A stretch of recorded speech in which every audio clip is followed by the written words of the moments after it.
Hi, welcome to today's Career Exploration Series. We're focusing on the fields within the areas of business and finance today. We're so glad to have you with us. My name is Dr. Jo Tuite, and I'll be your host today. We have an awesome panel with us, and they're going to share information with you about their college pathways, their careers, emerging opportunities within the field, and so much more. One of the things that I love best about this program is that you get to ask questions of the experts. So be sure and get those questions ready. We're first going to start with some introductions. Brian, would you start us off, please? Yeah, hi everybody. My name is Brian Strauser. I was a member of the inaugural class at the Academy, the class of 1992. I went to Indiana University for criminal justice following my time at the Academy, and later got an MBA at the University of Minnesota. So I've tried to keep it all in the Big Ten so far. I am currently CEO of a consulting firm called BrightPath, where we specialize in business continuity, crisis management, and crisis communications. Prior to that, I spent 21 years at Target in corporate security and crisis management. Excellent. And then I'm Michael Hughes. I'm originally from Pendleton, Indiana, and I'm a 2012 graduate of the Academy. After my time at the Academy, I went to the University of Michigan, where I was in the business school with a strategy and marketing major. After undergrad, moved to Chicago and joined the consulting firm Accenture, where I've been for the last 12 or so years. I've had a few different paths in that time. I started out in digital strategy, so really helping clients understand how they could use everything from mobile apps in the early days through to AI, robotics, drones in the more modern times. But along that pathway, kind of decided to fuse that with a sustainability angle. So I actually went back to the University of Pennsylvania and custom built a master's program around environmental technology and sustainability, which I've been doing for the last few years. So still at Accenture, but I currently oversee our North American sustainability strategy team and then have responsibility for our portfolio of work at the United Nations. So excited for the discussion here today. Hey everybody, my name is Josiah Zinsmaster. I graduated from the Academy in 2018 and then went to Indiana University for professional sales, entrepreneurship, and marketing. Had a couple internships in consumer packaged good sales roles during my time at university. And then after that, pursued a full-time career as a sales rep for a while. And then now I'm currently in a broadening experience, doing some people leadership of a team about 15, and then also working with some larger national accounts. Okay, and I'm Wyatt Barrett. I'm class of 2023. I haven't had much chance to start my career, but I am currently at Butler studying both German and international business. Yeah. Okay, great. Thank you all so much for those introductions. Let's go ahead and open this up for questions. If you're here in the Zoom room and you have questions for our panel, just go ahead and drop those into the chat box. You can either drop them to everyone or to me privately. And if you're watching this on one of our social media platforms, you can drop those questions either in the comments or you can email them to me at the email address you see next to my name on the screen in front of you. So as you're typing in those questions, I'm going to drop the first one here for our panel. So everybody, business and finance seems to be a rather broad category.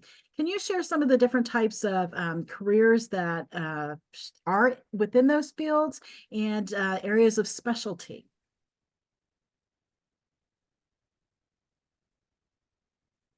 I'm happy to kick us off at least. Yeah, I mean, business is certainly a wide path, and I think that provides a lot of versatility when you think about a career. So, I mean, I've had several different kind of chapters, and I'm sure others on the phone have kind of highlighted as well. And I think, there's obviously kind of the finance side. I quickly realized when I first started in business school, I thought I was going to go into finance, and then realized my accounting and finance courses were not my favorites. So quickly pivoted out of that. But then I've done stuff in brand management and consumer packaged goods. I've done real estate. And then ultimately ended up in consulting because I was trying to get a feel for all the different industries across aerospace and defense, tech, finance, kind of wherever you wanted to work. And so I think that's been a nice benefit for me is that I'm not so much of an industry person. I'm more of a functional person now around sustainability. And I think that's kind of worked for me. But part of the reason I went into business is it gives me a lot of versatility. And I think especially now in the age of AI and everything else that's changing so rapidly, being able to flex and kind of pivot at different points will be quite critical in the years ahead. And I would I would say from a business standpoint that even if you're in a specialty function in an organization, having a business background helps you because if you're in a private sector company, it is about the business. Even if you're doing something like information security or corporate security and crisis management, in my case, there became a point where it was less about what I studied as a criminal justice major in undergrad and more about how I use the tools I learned in my MBA program to be able to speak to the broader business. So I think that opens up a lot of avenues that perhaps folks don't think about when they're choosing a major and deciding on a career path.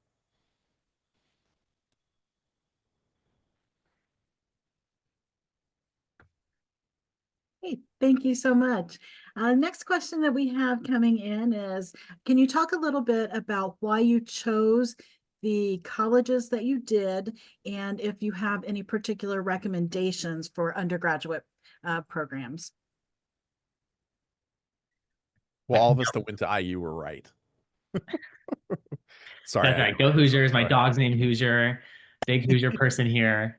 I can jump in on this one. So mine was more just a function of affordability. So going to the academy, I got a pretty good offer to go to Ball State at first, and had like enrolled there. I was like purely focused on trying to minimize debt from college. And then IU happened to come sweep in with a complete package covering everything for the full 4 years. So I quickly pivoted and then went to IU. And to be honest, it was luck for me that they also have a great business school. I think looking back, if I could redo it a little bit and I had some more advice, I probably would have looked more into like the rankings of the school just to understand where they lie, but certainly would not be the sole decision maker in that process. I mean, I think weighing both the ranking and then the financial impact are really critical as you're going forward. It was similar for me. I mean, deciding to do an undergraduate major in criminal justice, IU has the best program in the state, and state schools gave me the best affordability and options. I didn't get the full ride that Josiah did here, but I did get a pretty significant offer from IU to go there, as well as an offer from Ball State. So it was an easy choice for me. From a business school standpoint, I think it was similar. I was living in the Twin Cities here in Minnesota. University of Minnesota is the only accredited business school in the state, and was reasonably affordable. And I had an employer that was willing to pay for most of it. Yeah, I think for me, looking at Michigan, similar to Josiah's points around looking at the rankings, I mean, Michigan had a really well-regarded business school, and it was just far enough away where I could like kind of have a new start and kind of get away from Indiana, but close enough to where I could come home for holidays and kind of be back for major events. So that kind of was a nice sweet spot for me. But I think to the kind of commentary the other two were sharing, it's been around also the program was really well designed for me. I think it provided both a balance where at the time it was only a 3-year program. So I got a really good kind of liberal arts baseline and then went into the business school. And I was able to take courses outside of the business school as well. So the way they had designed the program really appealed to me. So I was also a Spanish major and kind of I was able to flex in and out of that. And then certainly for graduate school, it becomes a little bit of a different calculus. I, similarly to Brian, happened to be living in Philadelphia with a former partner of mine. And so the University of Pennsylvania made the most sense kind of logistically. They also provided a lot of the flexibility to kind of custom build a program that I wanted, and they let me do my crazy adventure. So that's part of the reason I ended up there. And part of the reason I chose Butler was because of the versatility offered. So I am a German major. I knew I wanted to stick with that through college, but I wasn't really sure maybe what I would be using for my career beyond school. So the Butler makes it super easy to double major, and that was really attractive to me. And then sort of there's a lot of connections in Indianapolis with the firms there that are largely German firms that do the international business stuff. So really appreciated that as well. And then they have 2 mandatory internships. So the companies around here really understand that. And the nicest thing about Butler for me was the small school vibe of it. Because the academy, I was just so used to, knowing everybody I see in the hallways. And so, I mean, that's kind of what I get here at Butler. It is a little bit larger, but it is a college, right?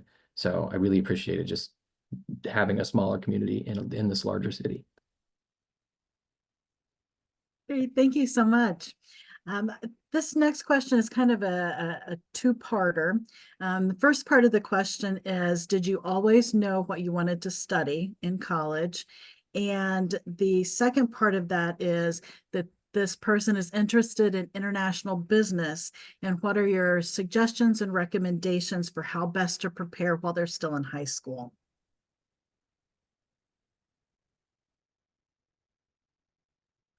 Well, at least for the international business part of that question, I do recommend sticking with whatever language course you're taking. That'll be like a pretty high priority thing for those majors. They really do like when you've already taken those classes, you've already prepped for being able to speak to people that don't speak English, especially in my case, for Germans, right?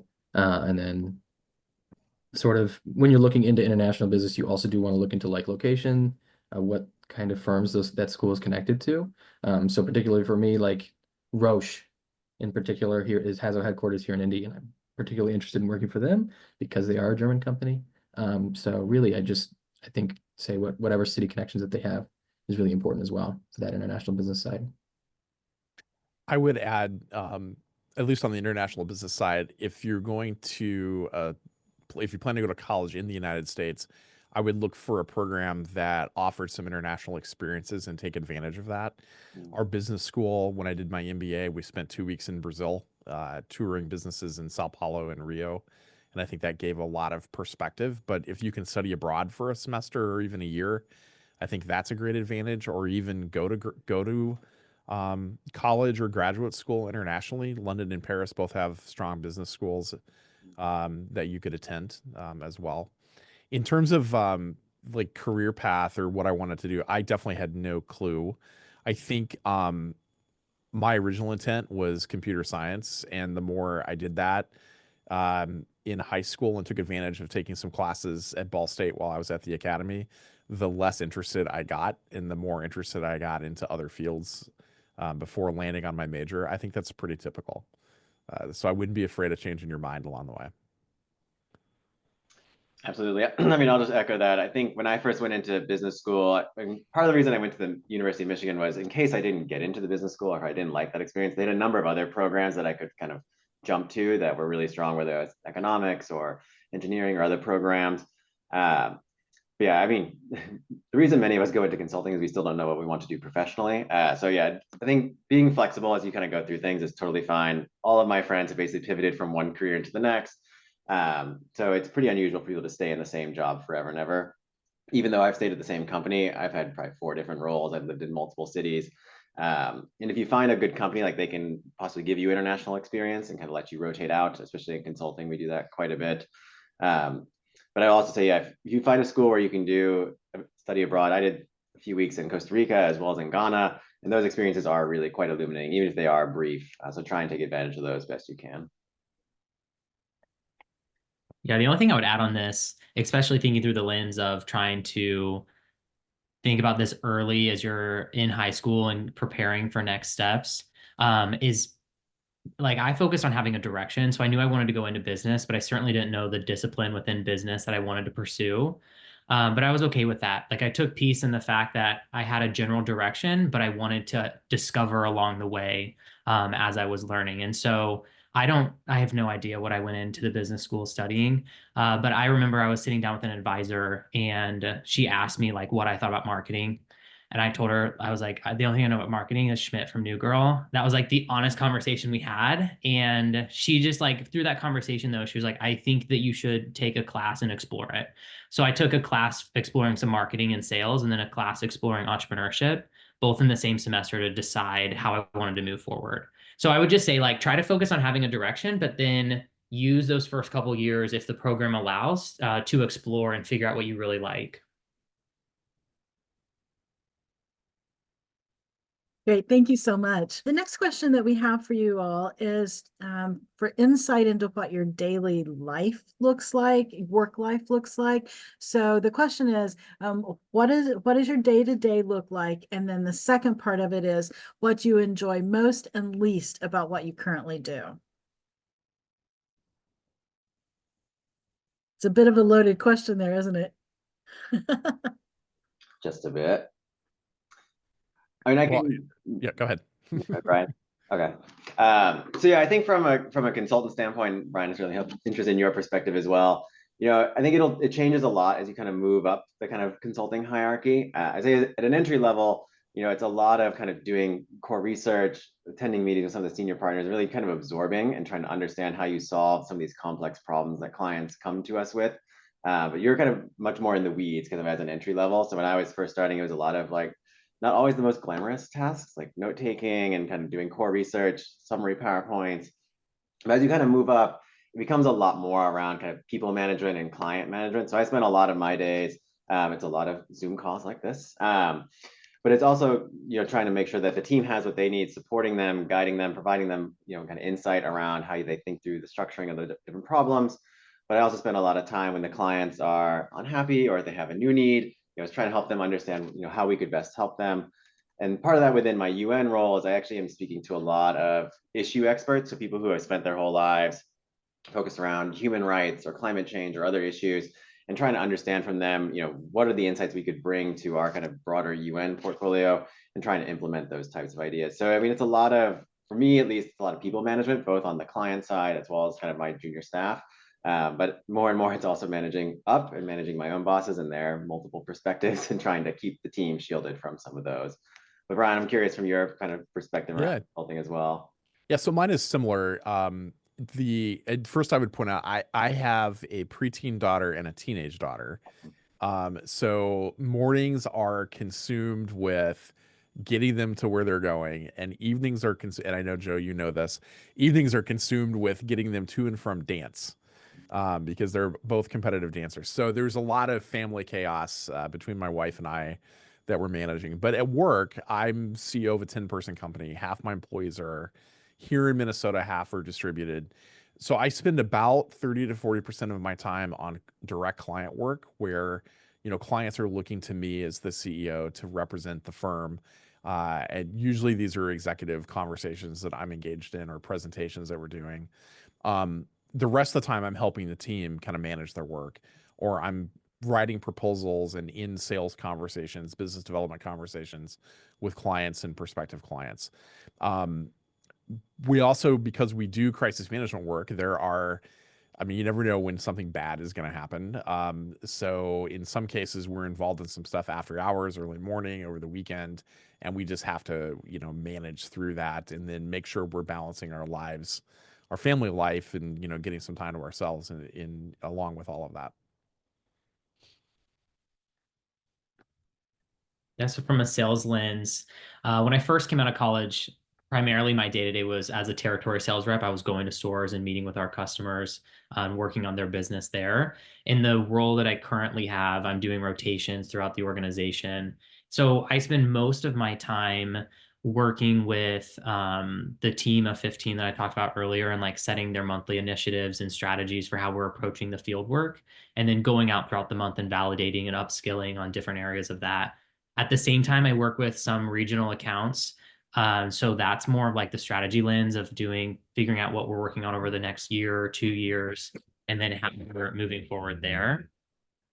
And then I would just say the most challenging part for me of my job is working from home. I'm a big people person, so the working from home can be challenging. Yeah, that would As a still definitely college be student, I don't challenging. really have much to add, but I will say I'm doing a lot of networking as a student. And I think that that's super important, getting that base level discussion going with people around you. And it helps that my mother has been really forward thinking and has been speaking to people about, sort of HR and that kind of thing, recruiting me for internships. But I'm looking into internships right now. I'm applying and going through that process. And a lot of it is just talking to people. A lot of it is not outside of interviews even. A lot of it is speaking to them and like handshaking, that kind of thing.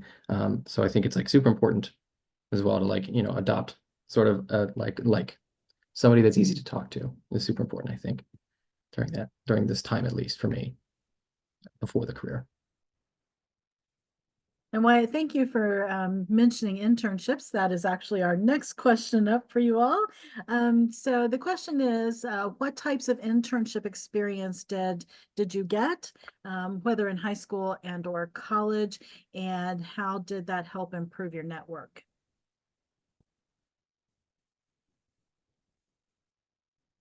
So in college, so it's criminal justice major. I interned with my county sheriff's department in Fountain County, Indiana. So that was interesting in that it taught me I didn't want to do local law enforcement. And of course, I wound up having a private sector career anyway. As an employer, we often have interns here. So we just had an intern who was a recent college grad from Dartmouth this fall going into December. And I think this was a valuable project for him. He worked on a specific effort. He had an undergraduate degree in economics, and we gave him a project really aligned to third-party risk and some things that let him apply the skills he had learned in undergrad.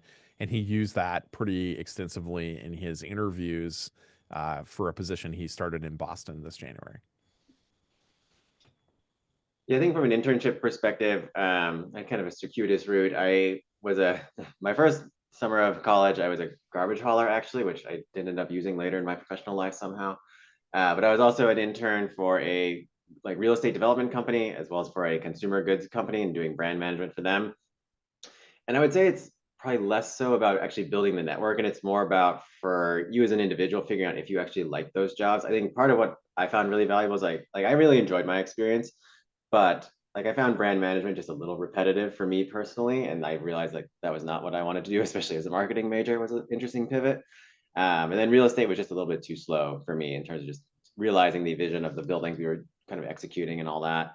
So I think it's more so about trying to get that experience to make sure that's something you actually do want to do day to day.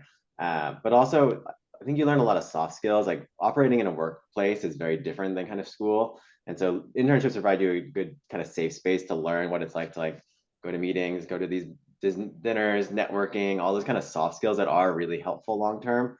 So I focus less so on the networking portion of it and more trying to get some of those other experiences and just vetting it for yourself.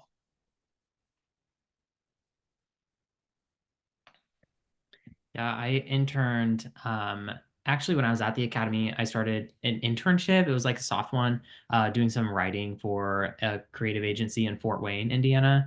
And then that ended up just turning into freelance work that I did throughout college, which was really cool. After my freshman year, I had some friends trying to do internships and I made a point not to because it was the last time I thought I would get to enjoy a summer. So I worked at a restaurant that I happened to love. And then I worked in retail again because I always loved that. And I just tried to enjoy that. Post that, I did pretty typical. I interned 2 summers with the company that I joined full time. And then between that, because they're a Fortune 200, I wanted to spend some time understanding if I wanted to go into enterprise corporate world or if I wanted to go more of the startup route. So after my first internship with them, I did an internship during the school year for 6 months in beverage sales around Indianapolis with a local company, just to really understand what were the benefits of going the corporate route versus a startup route and which one was right for me. Great, thank you so much. All right, our next question. Should we spend most of our time in one business setting all our lives, or should we choose the better opportunity from opposition companies? I think you should take the best opportunity in front of you. I would not. I think the days of stay. Of course, I stayed at one company for 21 years. But I think that's rare in today's workforce. I think it's more common to seek other opportunities as opportunities present themselves. I think my wife was an advocate earlier in my career at Target in looking, encouraging me to move on and do something different, because at some point you feel like you're not learning or advancing. Maybe the company's culture has changed. You don't like it. Maybe the leadership has changed and it's not the environment it was when you started. So I think it's good to seek other opportunities and be curious about what's out there. And if it doesn't work out, go find something else. I'll also just say I think it is a privilege that we've kind of had the last couple of decades to be able to stay at the one company for an extended period of time. The world is so much more unstable at this point with AI, climate change, everything else, geopolitics, that the industries are just being transformed and disrupted all the time. So I think be comfortable and be ready that it'll change. I have some friends who switch companies every 1 to 2 years, others who are a little bit longer than that. Obviously, I've been at the same company for a long time, but I've had different roles throughout that process. So I think change is kind of the name of the game at this point, but always seek out the best opportunity because at the end of the day, it is just work. It is not life. So always kind of keep that in mind too.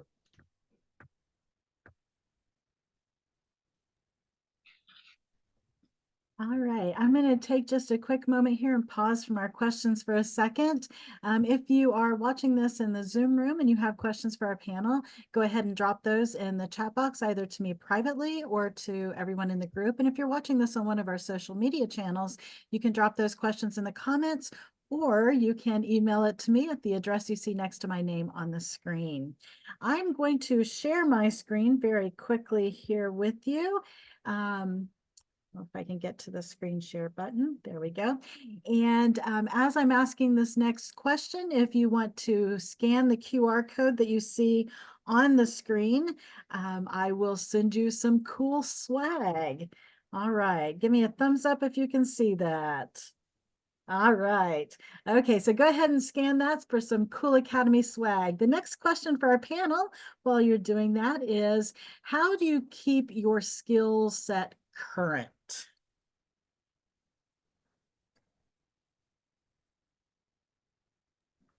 I'm just a curious person, so I continue to read and talk or participate in industry forums or things along those lines that keep me interested in what's going on and atop of current news and trends and things that are happening. I encourage my team to do the same. So I think that's how I stay on top of what's going on and what my, how I understand kind of the trends that are happening in the work that we do. Yeah, I'll echo that. I think kind of doing a ton of reading all the time, or trying to find ways to stay in touch with people. I honestly get a lot of insight from my LinkedIn network, because especially in the sustainability world, it's a relatively small community. So a lot of us are sharing articles or kind of trying to repost things, job opportunities. And so I think part of that is it keeps your skills sharp because you kind of see what people are talking about in kind of the real world. But conferences, kind of your own colleagues, I think those are all helpful too. Yeah, I would say I listen to podcasts regularly. I'm behind the wheel a lot in my role. So I listen to podcasts a lot while I'm driving. And then, I think the other thing is just looking for opportunities. So, I've been with the same company for a few years now, but I've had a few different experiences with them and then am continuing to get more of those experiences, which is important to me. I recently started a master's program just to like continue pushing that a little bit more. So I think like just having a natural curiosity. And then if you're looking for opportunities, they're certainly there you can find.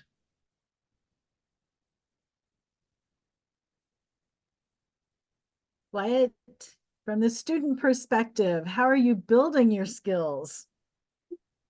The most helpful thing for me has been maintaining sort of my attitude about learning that I had entering the academy. Especially I mean, this goes for college in general, but especially like the smaller college campus, you get a better rapport with your professors. And in the business school, anybody's happy to talk to you. Like the professors are happy to talk to you. At least for Butler, I can't speak for other universities. If you ever need sort of help or something like that, and a lot of times your university will also provide you with like some sort of office that you can go to look for career advice. Like here at Butler, we have the Career and Professional Success Office, which can help you set up like mock interviews, speak to career professionals that are part-timing for Butler, not Ball State, geez.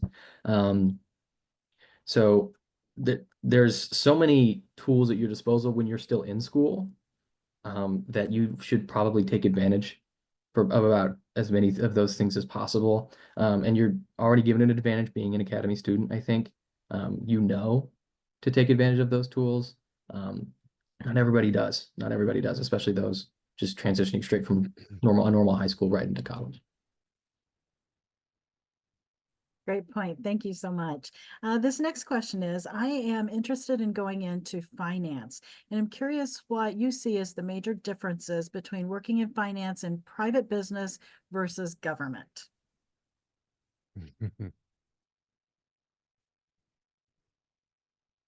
I mean, accounting principles and finance principles are the same, so I don't think that's radically different. But the way that government thinks about and accounts for money and the way that private sector does is different. You're like here in Minnesota, for example, you're working on let's say you're on a city finance team. Cities have tax revenue, they have local government aid from the state. The cities are on a 1-year budget cycle, the state is on a 2-year biennium. You have bonds and things that The private sector has, but you're dealing with them in a different way. So I think those are going to be some of the differences. You will have economic impacts in a different way due to how tax revenue or property tax and income tax, sales tax all work compared to a private sector company. If you have a drop in sales because of bad economy, that impact is more immediate than what the government's going to see over time. So those are a few things, at least from my exposure to that. I think maybe to build on Brian's point, finance is a kind of a broad field as well. You have obviously government finance, corporate finance, and then you have all the kind of financial services companies. So that's insurance, investment banking, sales and trading, private equity, venture capital. So there's lots of different flavors to finance. And I would say having interacted with a few of those and having friends in those various industries, they all have a slightly different culture. Some are certainly more intense than others. So I think finding out which one, if you're interested in finance, really resonates with you because they are very distinct and like the day-to-day is very different between those organizations. So I try and understand the different flavors of finance if you're interested in that area.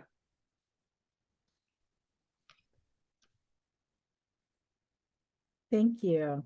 Next question.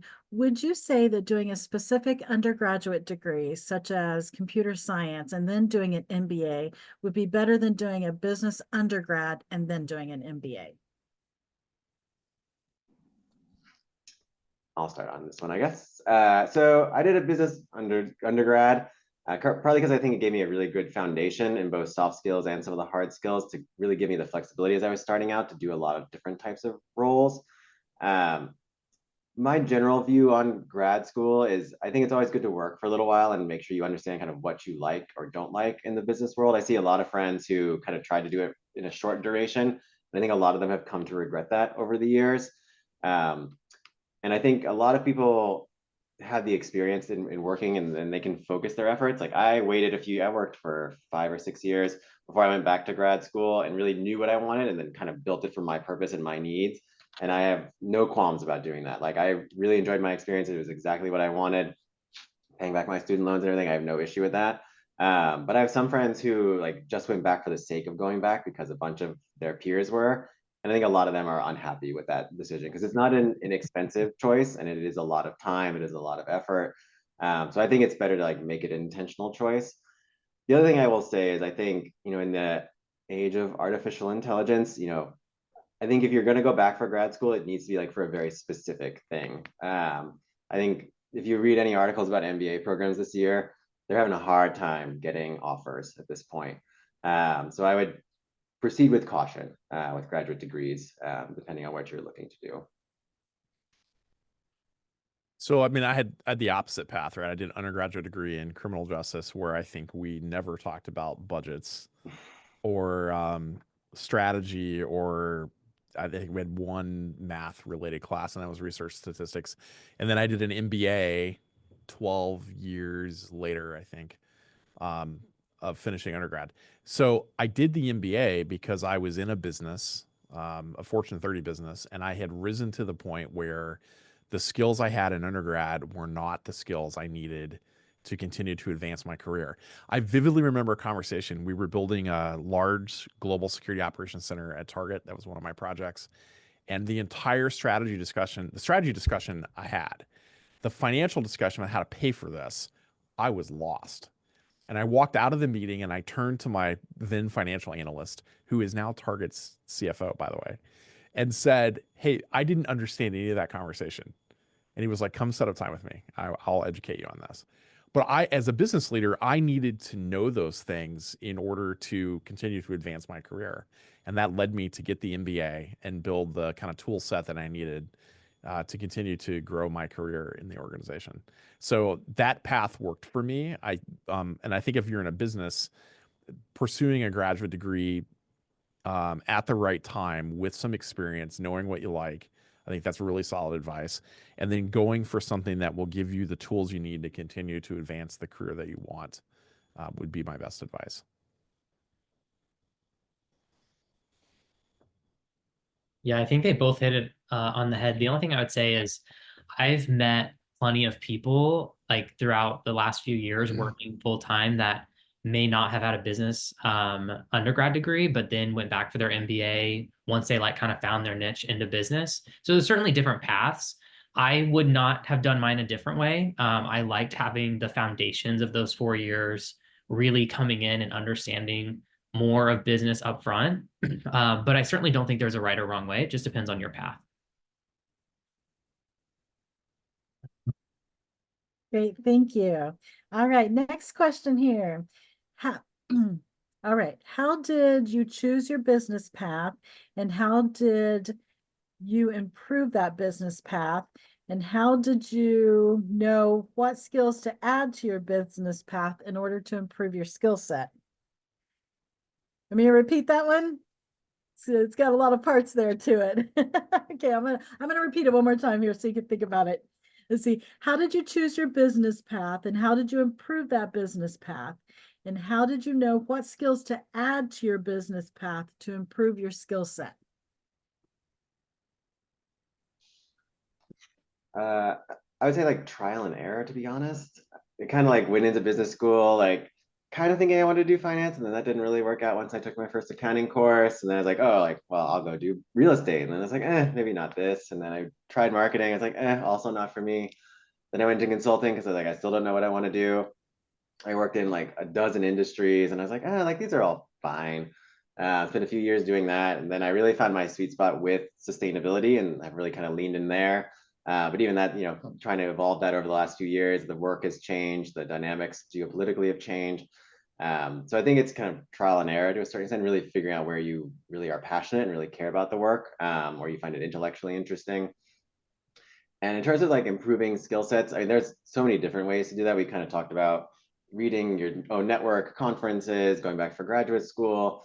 And I think it kind of evolves depending on what your particular field of specialty is. If you're in a highly technical field, those tend to require some certain certifications or other things. I'm more in a strategic role, so it's more kind of practical application and kind of staying sharp on the latest trends. So there's lots of different ways to go about it from my point of view.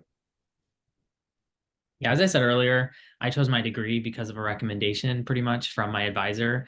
And then from that class that she sent me to, I ended up meeting the recruiter for the company that I work for now, and met her, and then participated in a couple of national sales competitions that they hosted, and just got really ingrained in that company's culture pretty early, and then had a couple good internships. So that's, to be honest, like how I chose the company, and the pathway of sales was more so for me loving to solve problems. And then someone asked me what my hobbies were one day, and I was like, if I have free time, I'm hanging out with people, I'm getting to know people. Like, I loved hanging out in the academy, like down in the lobby, just like figuring out why people were there. And so that natural curiosity of people and what drives them, and then problem solving, kind of aligned me perfectly to go into a sales role. And then improving my skill set. So throughout university, I was a part of an organization, kind of like a club, but with more like faculty advisors and a bit more ingrained. There was a course that went with it as well, where we met weekly and then would focus on improving sales skills, and then doing role plays and networking with companies. We had about 20 companies that would come and meet with us.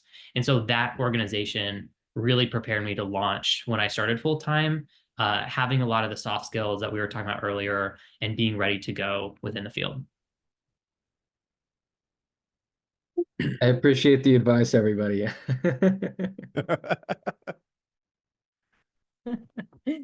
Never helps to, never hurts, excuse me, to get a little extra advice, does it, Wyatt? If you're here in the Zoom room and you have questions for our panelists, go ahead and drop those into the chat box, either to me privately or to everyone. And if you're watching on one of our social media channels, you can drop those questions in the comments, or you can email them to me at the address next to my name on your screen. So the next question we have for you all, I am currently a high school sophomore, so I have a little bit of time before I have to make a decision as to which aspect of business I want to go into. So at this point, what would you recommend in terms of books that I read or podcasts to listen to? It's a really great question.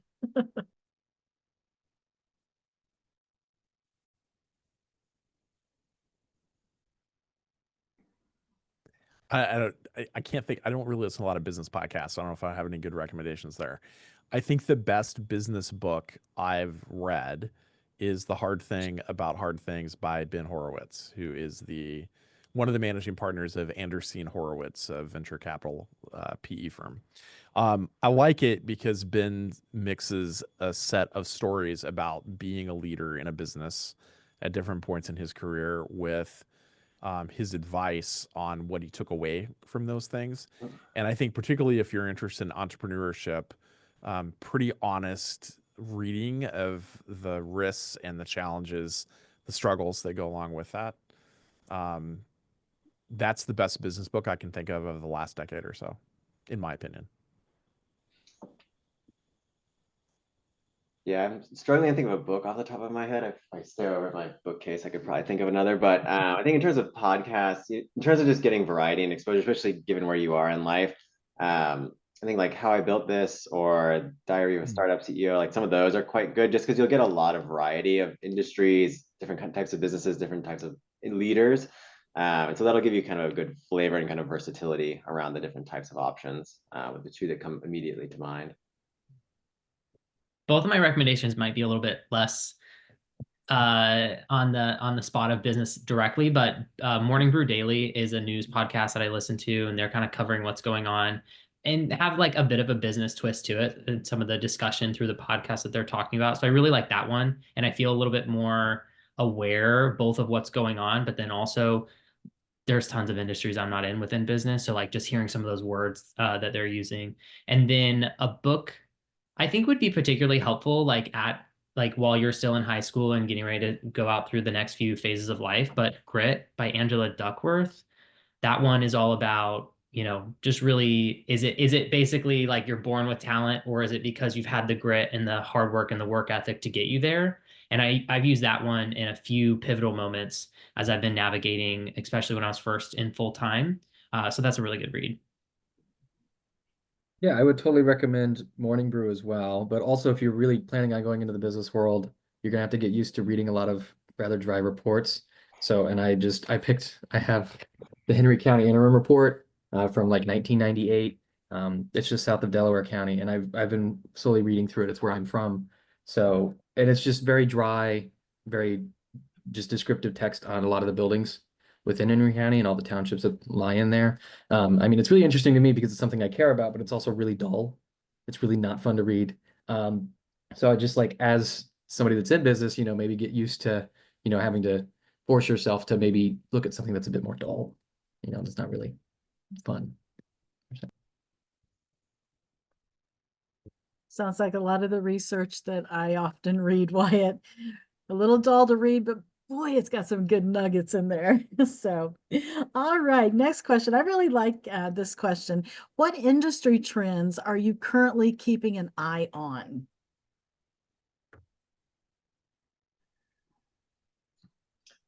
Artificial intelligence by far. It will be one of the most transformative things I think we've seen probably since the rise of the internet. It is disrupting every single client that I've ever interacted with. Our own jobs are being changed every day. And I think the future of work will really be quite different than what it has been for a long time. And so trying to stay sharp on that. Again, I'm not a technical individual. I'm not doing any coding, but like I'm using it every day for my work. My teams are using it. And we're trying to guide clients around how they actually transform their own workforces around this. But there's also like huge societal implications. There's big energy implications for all of us. So it'll affect you one way or another. So I would definitely keep your kind of pulse on the artificial intelligence stuff. Some of it is like hype and kind of craziness. So like the day-to-day isn't so much the things, but I think the long-term trends, it'll be really quite transformative. So I'm saying that's one I'm certainly watching. I absolutely concur with that statement. And especially from the college perspective, it's seeing a lot of use, especially in the business school. Which concerns me just a little bit, is that a lot of students almost use it as a search engine. But I think understanding how to use it as a tool, like some sort of maybe brainstorming kind of thing, or just getting those ideas out there. Like if you can't necessarily have someone to have a one-on-one conversation with about that kind of thing with, AI is certainly a useful tool for that sort of thing. I don't recommend using it as a search engine, but a lot of professors as well are starting to adapt course material to not accept like AI for like writing papers or that sort of thing, but like demonstrating an ability to use it in an effective way especially in the business school within the business world. So just from the college student's perspective, kind of get used to it. I think it might be sticking around for a little while. Yeah, of course, AI is a big one. I'm a little envious. Honestly, I wish that AI came out when I was in school because I think I would have been more ready to latch on. Now it takes a bit more discipline. But within my day-to-day, our customers primarily go through the convenience store channel. And so within that channel, I've really been focused on the consumers and the economic pressure they've been under with inflation as we're thinking about our pricing and how we're approaching our brands and meeting the customers where they are. Yeah, and I think similar to what others have brought up, my work is about how do we help companies prepare for all the crazy stuff going on in the world. So the current trends would be just geopolitical instability, political instability here in the United States, geopolitical risk that goes along with both of those. AI and how that changes work is going to be a huge trend. Those are all, and then I think just the cybersecurity threat and how companies deal with that. We don't do technical work, but if you have something happen, how do you respond to that, and how do you make sure that response helps you maintain the continuity of your operations and manages your reputation as an organization? So a lot of the trends and the things that we're focused on revolve around those areas. Great, thank you. The next question that we have for you all, what websites and sites should I use to keep up with industries apart from Google?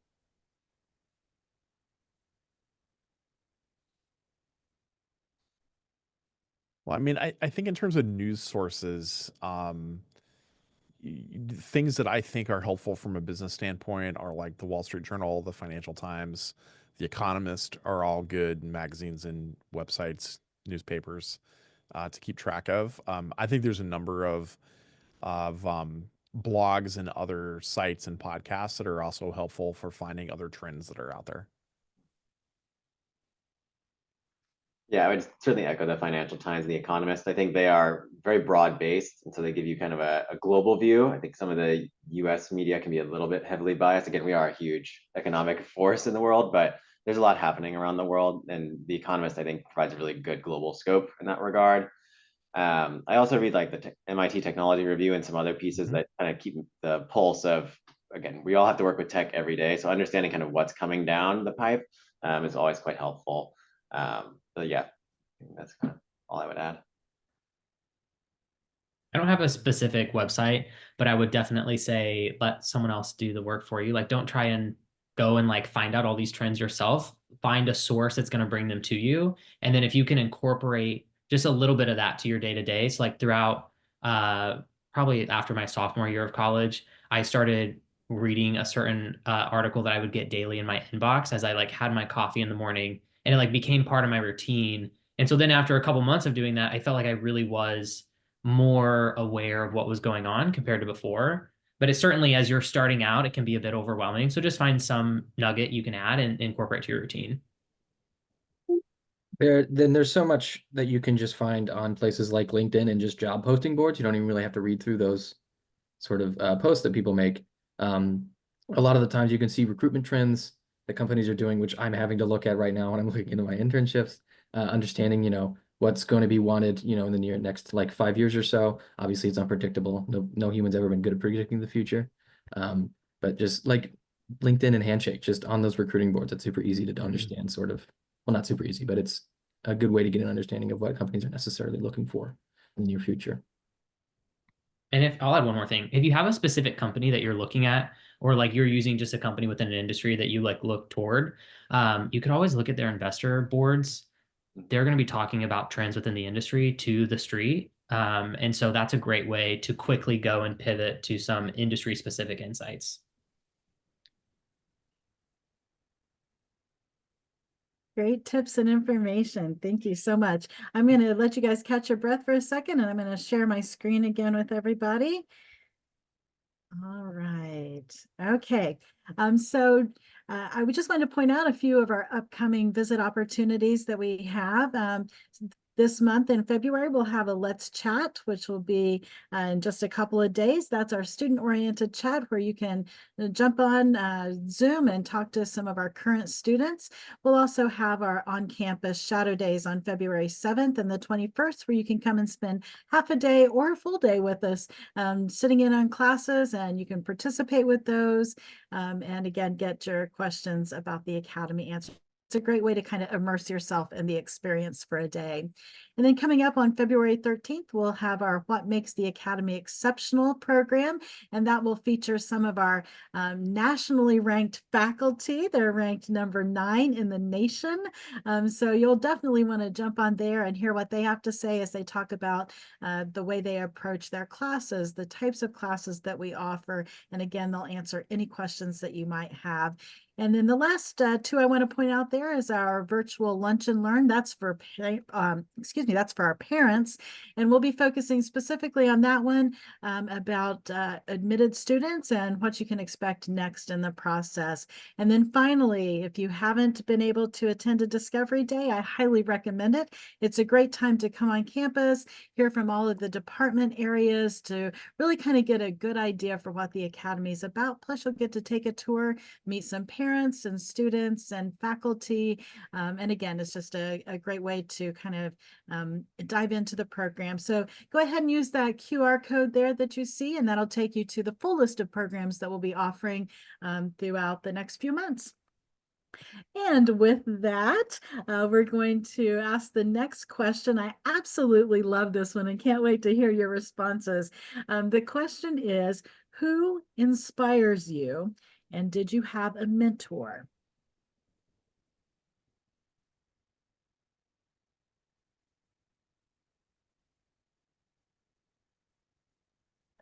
I mean, I can jump in.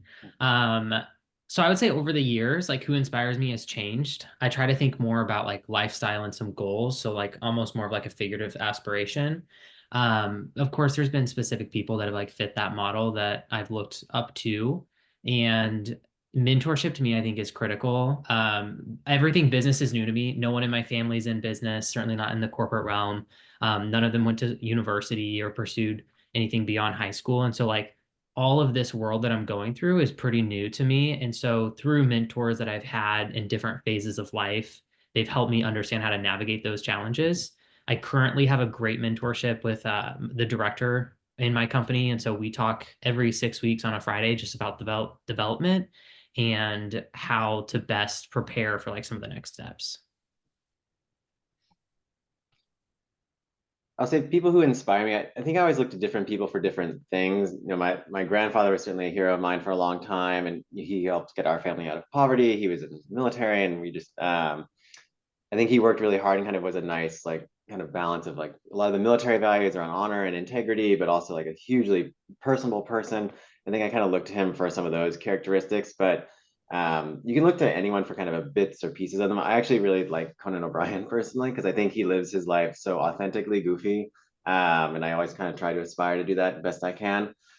In terms of mentors, I think having like not a formal council, but kind of having a few different ones to give you different perspectives is always helpful.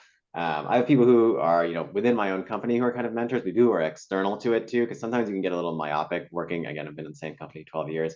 Getting outside perspective to be like, that is like not a normal thing you are going through. Like you should maybe try and get outside of that company at some point.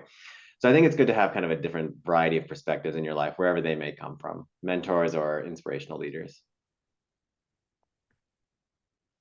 Yeah, I would totally agree with that. I often talk about how friends and family and or mentors are the people that keep you grounded as you work through your career or the challenges you have in life.